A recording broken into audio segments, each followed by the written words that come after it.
Hey there, folks. Welcome to another Cocodona info session. My name is Steve Adderholt. I'm the race director of the Cocodona races. We have a bunch of great info to share with you today, some race updates, some general information going on with the Cocodona races. But first and foremost, we want to talk about training for a 250, a race of the stomach. And we've got special guest from Spring Energy here. Without further ado, we're going to welcome in Raffle. Hey there. How are you? Hey there. Good, good. How are you? Good. Thanks for joining us, man. Spring Energy is the official nutrition gel of the Cocodona race, and they produce a bunch of great products. I am a huge fan. And so thanks for being a supporter of Cocodona, Raffle, and thanks for joining us today to share a bunch of information. Why don't you start off by telling a little bit about yourself and the story of Spring Energy? Yeah. So I'm the CEO and founder of Spring Energy. we we started in 2014 by creating first line of real food energy gels. This came out as a need on the market, and a lot of runners suffered from the same problem as I did as a runner. Um, Stomach issues are so prevalent that I was just asking for something for a solution for it, and it just happened that I had some knowledge and experience in metabolism, in um, food industry, let's say in human nutrition and sports nutrition, and was able to come up with the idea how to solve hopefully some of those problems. And Raffle, how did you solve those problems? Tell us. I mean, that may be a little bit more too in the weeds for our audience here, but I mean, your gels specifically and all of your products taste so good. How did you go about solving that problem? Yeah, so if you look at the stomach problems in general, what causes them during the an activity is it's caused by just few things. And one of the problems which we encounter is high osmolarity. So we might get here a little bit into the weeds to explain that. But basically, our body defends itself by keeping the same concentration of active ingredients in the whole system. So when we get something of higher concentration, which has those active ingredients, it needs to stay in the stomach in order to be dissolved to the same concentration as if we have in our fluids. And if you don't mind showing the slide, actually, which Oh shows yeah. the problems here, then we can kind of imagine what's happening. So whenever we eat anything, it will stay in our stomach as long as the concentration of those active ingredients will be equal to in concentration in body fluids. And Raffle, am I on the GI stomach We slide? yeah. Perfect. So this shows exactly what's happening when we eat any food. And in case of traditional gels, which contain a lot of those active ingredients, which is mostly in this case glucose, our stomach basically is not able to dissolve it to the level of body fluids. So it absorbs enormous amount of water. So stomach accumulates a huge volume of water, and it just exceeds our ability to dissolve it. And what happens is that then we have mechanoreceptors in the stomach, which are triggered by increased volume, and you can imagine then they are aggravated when we run and move in general. Then what the slice shows, that the content will go up and down in unpredicted ways. And this causes basically all the trouble. So the solution here is just lowering those active ingredients. And it happens that regular food, which is not highly processed and doesn't have this high concentration of glucose, uh, doesn't cause these problems. Our body is just able to handle it much faster, and food is passed through the stomach much faster, and ingredients are absorbed. So that was kind of the idea behind creating this product. So when I looked at all the gels, they're basically made with the same ingredient, is either maltodextrin or any other dextrins, or just sugar, straight sugar, and the rest is just addition of flavors, and sometimes on top of it, which makes it even worse, there are some preservatives which just aggravate those stomach issues. So the solution is fairly simple, as you can see here.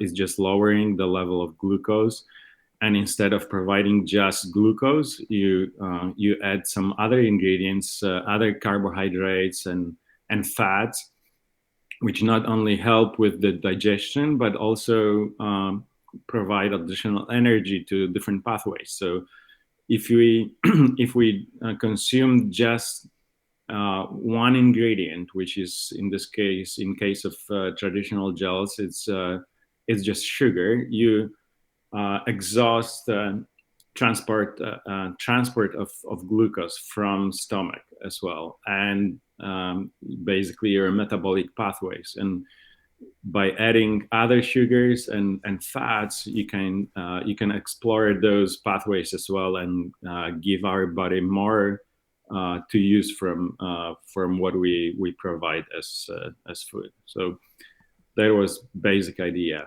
And so we came up with the line of products which stay in the same kind of way of thinking, that they need to have fairly low level of highly processed ingredients, and have variety of other nutrients and metabolites. And so they provide also electrolytes, which are needed during your activity, but energy comes from diverse sources as well. Awesome. Man, I've been scrolling through the different screens as you've been talking, and um, I'm super stoked to learn more about the science behind it. Um, as you've been talking, um, but even more so, I wanted to talk about how great they taste. I mean, for me, the science behind it is great to understand, but really for me, it's what happens for me on race day, um, and on these long adventure runs. And, I don't want to bonk, first of all, and I don't want to have that sloshy, full stomach feeling, which is my way of saying, in a layman's term, what I think you've been explaining. Your stomach just overfills and doesn't, quits Doesn't absorbing. process, Yeah, right? exactly. Stops processing. And, um, so it's great not to have those items, but then also I pull out a spring gel and it just tastes so good. And it, like, my mouth waters when I ingest it. And I can't wait to eat it. I never get that. My body's like done. My mouth is done taking this food source in with spring. Mhm. So, anyways, if you can't tell, I'm really excited to have Spring on board as a partner because I love your product so much. So, um, yeah, sweet. So, Well, but it's, there's no wonder. Like we use just real good food. So whatever goes into those gels, you can't go wrong with that. Like if we use processed ingredients, that's a different story. But we use real banana. We peel bananas in our facility, and use those bananas. We cook rice. We don't use even processed fruits. We use fresh fruit. So we use strawberries, mango, whatever it goes into. If you read on all those ingredients on the packet, it is not processed. So that's why it can taste wrong. So just adding all of those, like if you taste nut butter, it tastes good. So and yeah, we can talk about science and all of that, but in the end of the day, this is what counts. That how does this taste? Because I could sell you product which has all the great ingredients, but it doesn't taste. You can't eat it during the race. It doesn't matter. Just whole science behind wouldn't matter. So Yep. that's what we are trying to do, to make sure that all our products, when they come out, they taste good. We test them with every batch, and try to stay the same way, even though the changes in fruit taste are quite big from batch to batch, but we try to make them taste pretty much the same, and just to make them tasty. Huh. Yeah, that's an interesting challenge with a product made from fresh fruit is the change in taste in the product over the course of a year. That's interesting. Well, so we've been talking a lot about gels. What other products does Spring carry? And I think I'll jump back over um, to your slides because I think they're in there. Yeah, so we have right now we have eight gels with different calories, different content of sugar and fats, and so it all you can choose, pick and choose whatever you want. There are differences in just those nutrients. We have two gels which have caffeine in them, 30 milligrams and 50 milligrams, chelate and speed nut. And then we have coffee, which has approximately 15 to 20 milligram of coffee coming from cold brew coffee. And then we have three drinks, which are also made with real food, dried real food. So it's the same way, just dried coconut water, honey, dates, uh, you name it. So we have three different flavors. They vary in sweetness and kind of in the profile.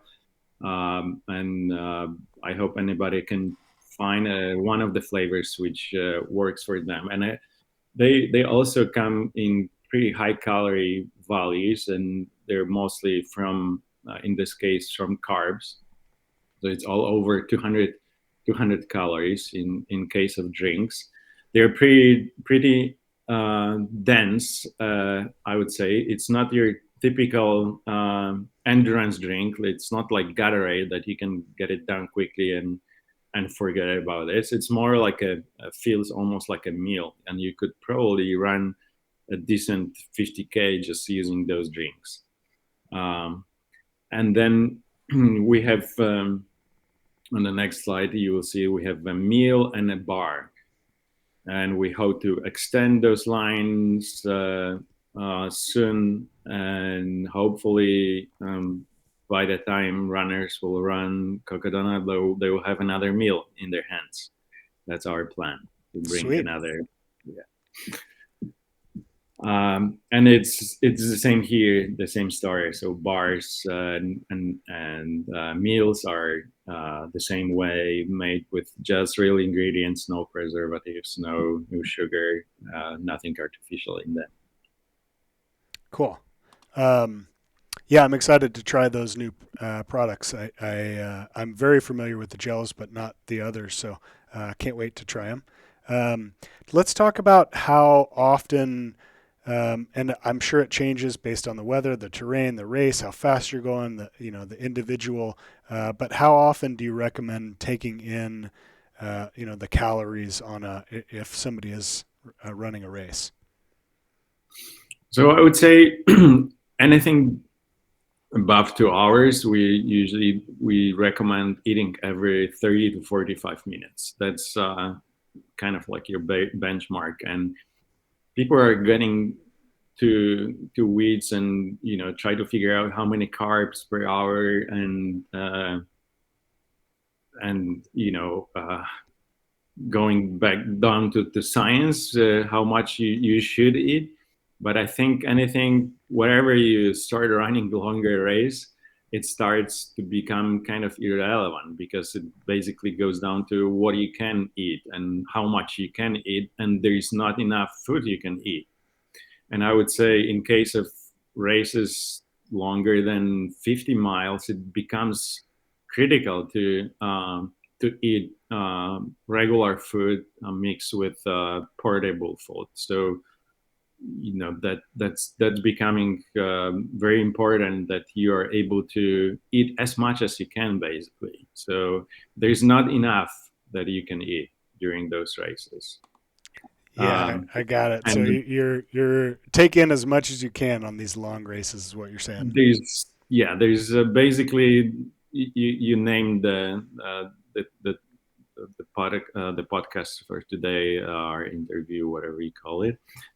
You named the race of the stomach, and it's true that it's just an eating competition, and who can eat more and process more, than that the person is the winner. Yeah, uh, yeah, especially with the heat and the distance. You know, if your stomach goes wrong, you do have the fortunate thing is you at a race of this length, you have you time can on your recover. side to recover. But still, I think the key element that I'm hearing is real food is your best shot at keeping your stomach in a good way, so that you can keep taking in calories.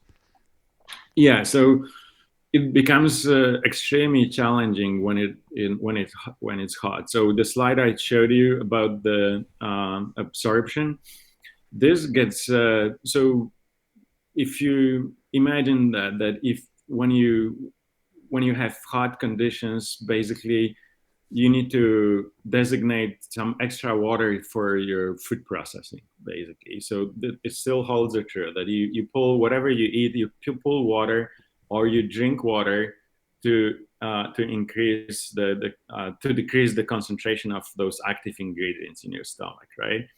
So when it gets hot and you don't drink enough and your body doesn't have much extra water, then food processing becomes even more challenging for your stomach because there's nothing to pull from. So normally, your stomach can pull some water from your fluids, basically, and dissolve this food in fluid from your body, basically. And when it's hot, then you get imbalance of electrolytes in your body as well, because it's extremely challenging to keep the right amount of sodium, potassium in your fluids, and and it just becomes more and more challenging. And I think the best solution is just to kind of listen to your body and try to respond as quickly as possible to things which you see.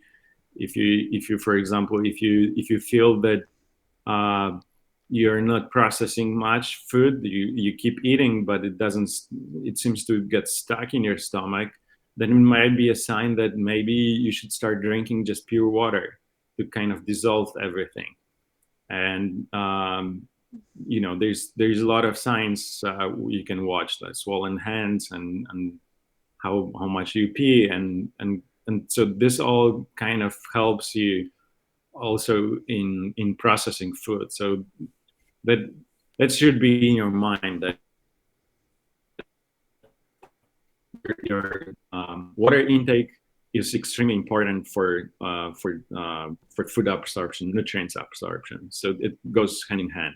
You can't separate those two. If you don't drink well, you don't drink hydrate well, then you won't be able to fuel well, and you can still get stomach problems, either even with just real food. Whatever you eat, it will become extremely challenging to process it for your body.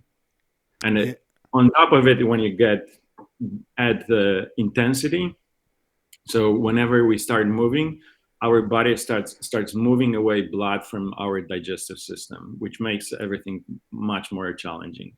So it's we are designed in the way that we're not supposed to eat too much when we move, because We provide resources to our muscles basically. So uh, blood is driven away from your digestive system to your peripheries and to your muscles to feed those muscles with oxygen and all the nutrients.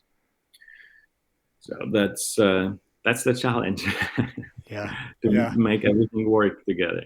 Well, and there are a couple of really hot stretches in Cocodona. The first 37 miles of the course, and then kind of the midway, after the midway point from after you drop down out of Jerome all the way through Sedona. So, and that's a long stretch. So, Mm-hmm. good thing for runners to be aware of is taking in enough water. That's obvious, but the added complexity of your stomach needing that extra water to process um, with the heat also. So a question that we always get is caffeine products. You hit that a little bit Mm-hmm. already. I don't know if there's anything else that you want to add to that, but runners often ask, "Hey, does every product have caffeine? Do you have any product with caffeine?" But so yeah, that's Yeah, just something we get asked. yeah. Caffeine is it's in general is great. I mean, you should keep caffeinated all. But so for such longer events, of course, you need to be careful with amount of caffeine you take, and keep in mind that there is 24 hours kind of limit of caffeine which you should stay below. So it's approximately 400 milligrams of caffeine. Uh, but caffeine helps a lot with metabolism. So when you take caffeine, there's a pathway which is blocked and helps keeping fatty acids in higher level. So basically, it helps to metabolize fatty acids, and also there's an important aspect of caffeine as long as mood improvement. So uh, because it kind of interferes with dopamine sensitivity. So taking caffeine, especially during the hard sections, wherever you feel kind of down and have dark thoughts, then caffeine should be maybe one of the things you should consider taking. So, of course, I would encourage everybody to slowly dosing throughout the course, but especially, of course, during the night, it's kind of obvious. But there's good justification for doing that, Yeah, and it's good for you. yeah, I agree. Caffeine is definitely good for me, and it helps my mood too. So I wholeheartedly agree with that. Let's change gears a little bit and talk about um, Spring's involvement at the race and how runners are going to be able to interact with Spring. So a question that comes up often is, will the Spring energy gels or products be available at every aid station? The answer to that is no. What we've found in past years, Mhm. runners have their own products that they train with and that they race with, and so putting out um, any type of race nutrition fuel really only hits those people that like that specific product. Obviously, we'd love if everyone trained and used Spring products, and hopefully that will eventually be the case at Cocodona. But that's why we went with the decision not to provide Spring products at every aid station. Um, but every runner will get a Spring gel in their goodie bag, so you'll have that, and then we're going to have discounted Spring products available for purchase at check-in. So, Rafa, tell us about that discount and what product lines we hope to have at check-in available. Yeah, so we will try to be at the. I mean, we will be at the race, and we'll support you guys. And I know that we're planning on having an aid station at mile 37, right? Where we hope to have a lot of spring products, but also some real food options for all the runners. And we are planning on coming to be at the check-in and selling at the solid discount, let's say, of all the products. So that, but I would encourage everybody to get ready before and get because it's unpredictable how much will sell and kind of if we will be able to fulfill everybody's wishes, and if we run out of product at the check-in. So I would say it shouldn't be probably your primary source of spring. I would say I would um, plan ahead and bring some. If you want to run with spring, I would definitely stock before and wouldn't count 100% on just buying everything at the before the race. I mean, Yeah, we'll do our best. We'll try to do everything what possible to bring all the products and have as much as possible. But things happen, so I would secure the stash before. yeah, that makes sense. But yeah, we will have spring products available for purchase at check-in on the Saturday in Phoenix. That's Saturday, April 29th, and also at the Cocodona 250 start line check-in on Sunday the 30th. The start line option for the other two distances, we will not have spring products for sale there because we're going to have all the products up at the Spring Energy Crown King Saloon aid station, and so that's mile 37 of the race, Raffle. It's the 37 miles before that aid station is extremely challenging. It's the hot part, one of the hottest parts of the race. It's loose, it's steep, it's just a very challenging section of the race. So runners are going to arrive at the Spring Energy Crown King Saloon aid station, and I think you're going to have not only spring products but smoothies, so which is going to be a huge hit. Tell us about those smoothies and what you plan to do at Crown King. Yeah, we've found that it's really well received when we bring some real food options to the aid station. So we'll try to stock on some uh, high nutrition value options like smoothies made with bananas. Probably this would be our goal to have at the aid station, and hopefully we can make it happen. But I would say that it would be wise to take this section then pretty easy before you get to aid station, so that we are not becoming medical tent, but rather aid station. Yeah, we'll do our best to stock uh, highly nutritious options for you guys. Awesome. That's great, Raffle. You should be an attorney, man. You're very good at not promising too much. But we'll also have, in addition to Spring being there providing some great aid, we'll also have the normal aid station and know how it medics and I all those know other how it things. goes, and I don't.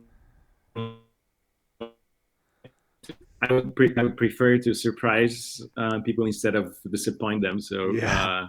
it's the first time we'll be at the race, so we'll do our best to bring the best possible. But if we'll come next year, then I'll have a better idea what's possible, basically. Well, I have all the confidence in the world that you're going to be hitting it out of the park, and that people are going to be loving those smoothies for sure at Crown King. So one other thing that we want to talk about today is a survey. So when Rafael and I were trying to figure out what would be a great partnership for the Cocodona runners, but also for Spring. Spring was interested in gathering some information from people that are training and racing in a 200 plus mile distance. So we put together a survey to get some information from the Cocodona crowd. So we're going to put the survey out when this video is posted. It'll come on via social media link or email. That'll have a link for you to take the survey.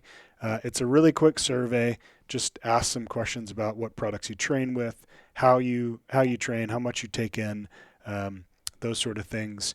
And 10 participants who take that survey will receive. We're going to mail a case of Spring gels. So super excited to provide that. You know, for very limited investment of time for taking the survey, you get the chance to get a case of Spring, which I know I'm going to take the survey. So, so yeah. And I can promise here that there will be more than just Spring. Oh, sweet. Yeah.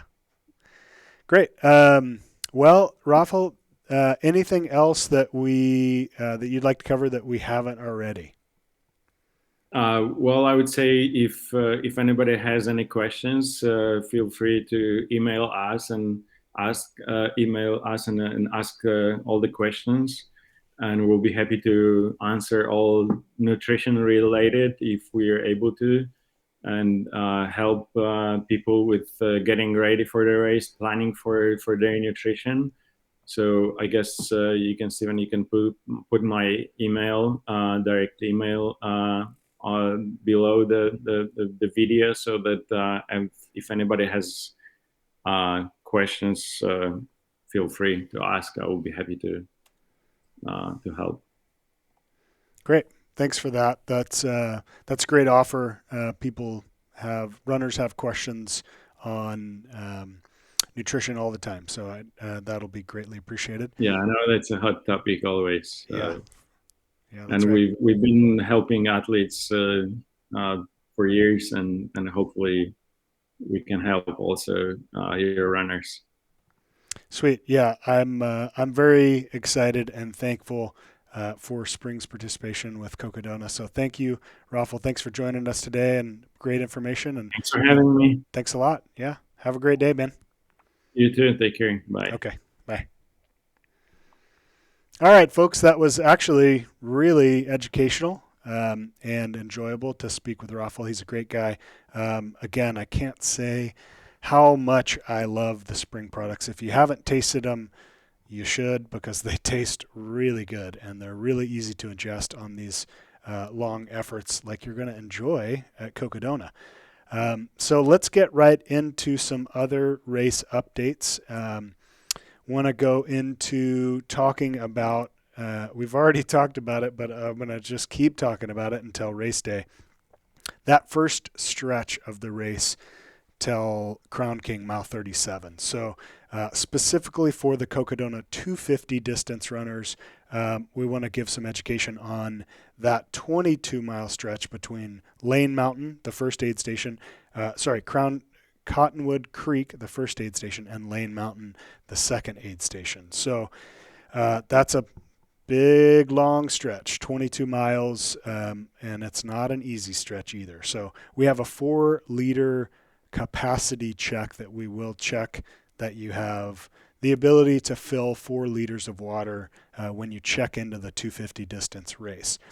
That doesn't mean you need to start at the start line filled with 4 liters of water. You've got 11 miles to run to that first aid station, the Cottonwood Creek aid station. That's where you need to fill those 4 liters. So we're going to have a bunch of great folks at that aid station helping you fill up to 4 liters or at least 4 liters of water at that first aid station. Feel free to carry more. It's a good idea to do more, but 4 liters is the minimum. Then that 22-mile stretch from Cottonwood Creek to Lane Mountain, that's what I want to talk a little bit about. So for the leaders of the race, it's going to take 6 hours to do that 22-mile stretch. For the back of the pack, it's going to take 13 hours. So to give you an idea how long that 22-mile stretch, it is a really tough section. There are no evac roads out. If you get halfway and decide, hey, I'm going to bail out and go down to this road and hitchhike back to the start, you're not, because there are no roads. There's no cell phone service. There's no way to evac unless we're sending a helicopter for you. So if you leave Cottonwood Creek, the first aid station at mile 11, you must progress all the way to Lane Mountain at mile 33. So it is a commitment. We will have a water station. It's water only at mile 25. So halfway into that stretch, that 22-mile stretch, you'll be able to fill up to 1 liter of water at that location. This stretch, this 22-mile stretch is really tough. It's about 8,000 foot of gain and around 3,500 feet of loss. It's loose, it's hot, it's exposed, there's no shade. So yeah, does it sound fun? For a few people, it is their favorite section. I was just talking with Carrie Henderson of Wilderness Volunteers this past weekend on a run, and she said she loves this section. So, I guess to each their own. I guess one thing that will help you in this section is if you come out and do a training run with us on April 1st. So we have a training run on this section. I highly encourage you to come out and train on this section with us. We do all the logistics, so meaning we do a shuttle at the beginning or the end. We set up the aid station with water, and we'll have drop bags so that you can give us, and we'll transport to the aid station. So it's a really hard section to run on your own because it is so remote. So come out with us on April 1st. Highly recommend that you run it with us. You must register for that. And you can do that. We'll send out an email with a link to registration. There'll also be social media posts on how to do that. You can go through the website and go to the shop tab, and the first option on there is the training run option. So please join us on April 1st for that. Okay, let's talk a little bit about one piece of mandatory gear that a lot of people, based on last year, didn't feel like it was so mandatory. This is for both the Cocodona 250 distance and the Sedona Canyons 125. Piece of mandatory gear is a whistle. So it seems like it is just one of those, check the box. Yeah, everybody has to have a whistle, but it is very important. So I just had a meeting with our MedStar crew. They provide the medical services for the race. And they told me a story of 2 runners last year at Cocodona that they were out searching for on the race course. It was at night. They were on the phone with the person, but they couldn't find this person that needed medical care out on the course. And they asked the injured runner to blow their whistle so they could help find them, and they didn't have a whistle. So hopefully that you're not the person that needs to use the whistle, but it is extremely important and a valuable tool for us to help find you in case that there is a need. So a whistle is a required piece of gear for you for both Cocodona and Sedona Canyons. Another item is that I wanted to clarify is race check-in and drop bag drop-off for all distances. So Eldon Crest 36, Sedona Canyons 125, and Cocodona 250. All distances will have 2 options for check-in and drop bag drop-off for the race. So the first option is on Saturday, April 29th at the Aravaipa office in Phoenix. It's right next to the Sky Harbor Airport in Phoenix. The address for that is in the runner guide, but all distances can check into the race and drop off their drop bags on Saturday, April 29th. That's your first option for all 3 distances. Second option is at the start line for Cocodona on Sunday, the 30th of April. for Sedona Canyon's 125 is at the start line in Jerome on Tuesday, May 2nd. And then Eldon Crest, we haven't actually picked a check-in and drop-off location, but that will be coming out. And speaking of Eldon Crest 36, an additional update is the addition of a option for a drop bag at race check-in, and at the start line you can drop off a drop bag. That drop bag will go to Walnut Canyon, which is mile 15.6 of the Eldon Crest 36-mile race. So you will, if you're an Eldon Crest 36-mile racer, you will have the option for a drop bag at Walnut Canyon. A new information that just dropped is the shuttle schedule and shuttle ticket sales for all 3 distance races. Those shuttle ticket schedule is now posted in the runner guide. You can purchase those shuttle tickets on our Mountain Outpost shop web merchandise location. That is available on the Cocodona website. You go to the shop tab and you can see all the different options for purchase for shuttle tickets. So be sure to grab those now. We had a trail work day scheduled this past weekend up in Sedona. Unfortunately, the weather didn't cooperate with us, so we had to cancel and reschedule that trail work day. We've rescheduled it for Saturday, March 25th. Same location in Sedona. We've